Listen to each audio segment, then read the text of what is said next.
sitting in the thing and your guys are out there, the car comes in, you're looking for that one thing, you find it, it's the issue. Before you even start looking up labor and calling vendors, bring the customer out, show them. They're going to steer you in the direction they want to go. They're going to ask a handful of questions, or one or two, that's going to tell you and steer you where you're going. Hey, can y'all fix that today? Is this a safety item? Yes, Eric.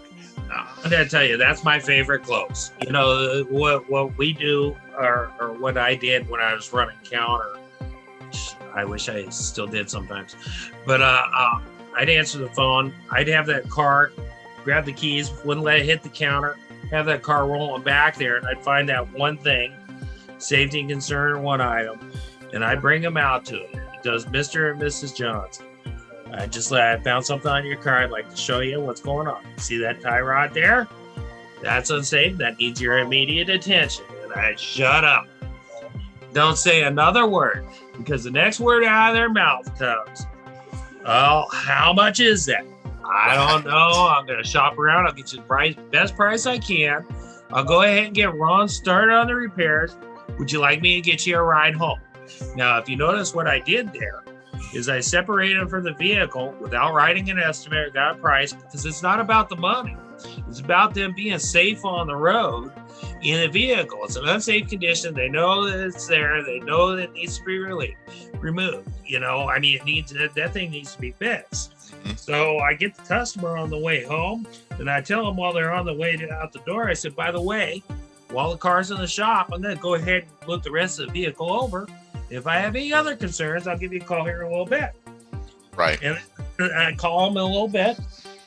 I give them the ice and additional all at once, you know, and then I ask them if they need help with solving their transportation problem.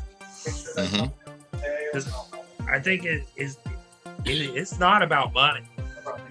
We're too busy to be concerned if the customer can really afford it or not. You know, I mean, if we can't just move on to the next one. Most of the customers know it. They're either going to buy it or they're not.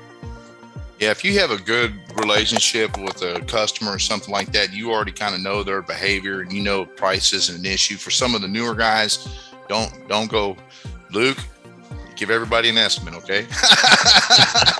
But I get what you're saying, and you could save precious minutes and time, you know, if we skip that step of, you know, especially if it's, let's say there is no gotta have, or that one thing's not there. Now we're just talking about maintenance, right? And so your technician's going to spend a lot of time writing down estimate or writing down the labor and recommendations. And then your advisor spends a lot of time putting together the prices. Sometimes it makes the most sense to bring the customer out to the car, talk to them about what you found, and they start to give you the feeling or the idea of the direction they want to go, right? Because we all know that like 30% of our customers makes up 70% of our sales, you know, pretty much historically talking. And so we want to kind of start to identify, and they start to sort themselves out, you know, and we start to figure out which ones. So two big ones in staffing. And then, you know, Andy, you got onto training. And I think that's important, because if, say, we're talking about like Eric's situation and we start talking about the one thing, if that's only a vocabulary for the front of the house and the back of the house doesn't understand what the one thing is, they're not on the same page, it's not going to happen as fast. To be able to have a customer come to your front counter, before you even finish checking them in, you're already handing off the keys.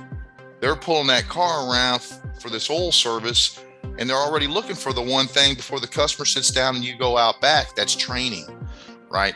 Everybody knows the game. Is it the same if it's a waiter versus a drop off? Maybe not. So, but those things, we have to have a way written down and in place that we teach our team. Hey, you see a big W written on the top of the ticket when I dispatch it, or indicate that this customer's waiting, you know, we're looking for the one thing.